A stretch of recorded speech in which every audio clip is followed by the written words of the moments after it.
नमस्कार मंडळी, मी राष्ट्रसंत तुकडोजी महाराजांच्या भूमीतून आपल्यासोबत बोलते आहे. काल जे काही अक्कलकोटला झालं,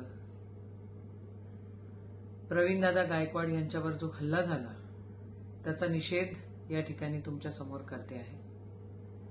एक वैचारिक लढाई लढणारी व्यक्ती, एक व्यक्ती जी संभाजी ब्रिगेडची प्रमुख आहे आणि ती पुरोगामी विचारांमध्ये वावरत आहे. पुरोगामी विचार युवा पिढीला समजले पाहिजे, आले पाहिजे. महात्मा ज्योतिबा फुले, भारतरत्न डॉक्टर बाबासाहेब आंबेडकर यांच्या विचारानं चालणारी, महात्मा गांधी यांच्या विचारानं चालणारी एक व्यक्ती जी मराठा समाजातली लेकरं कसे उद्योगपती होतील याच्याकडे आपलं लक्ष केंद्रित करते.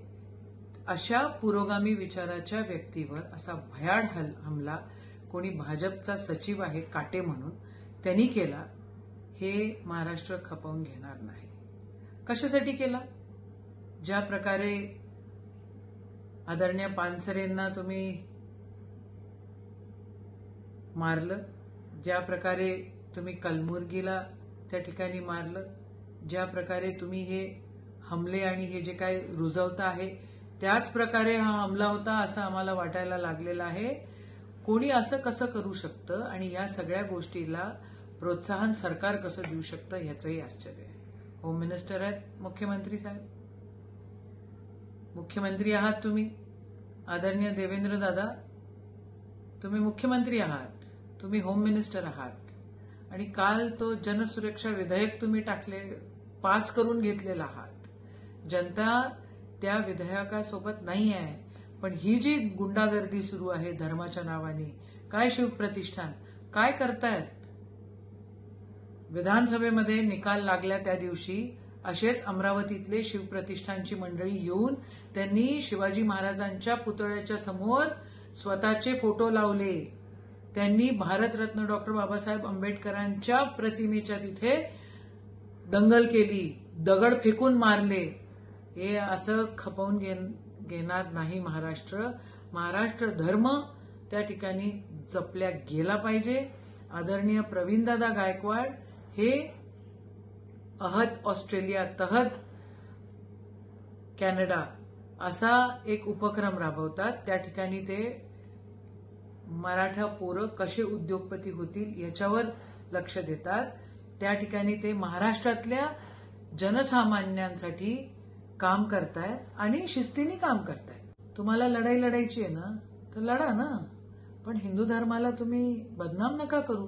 आम्ही पण हिंदू आहोत, आम्ही पण देवाला नतमस्तक होतो, पण सनातनी हिंदू स्वतःला म्हणून घेतात आणि दुसरीकडे तुम्ही असे आतंकवाद्यांसारखे वागतात. ह्याला काय म्हणायला पाहिजे? जे काय तुम्ही करतायत ते चुकीचं करतायत. ज्या हिशोबानं तुम्ही चालतायत तो हिशोब अतिशय चुकीचा आहे. हे चालणार नाही महाराष्ट्रामध्ये.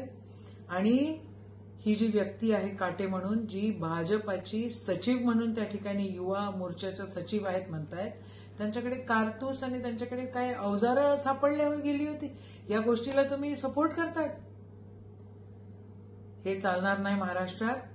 हा हिशोब अशा प्रकारे तुम्ही जर करत असाल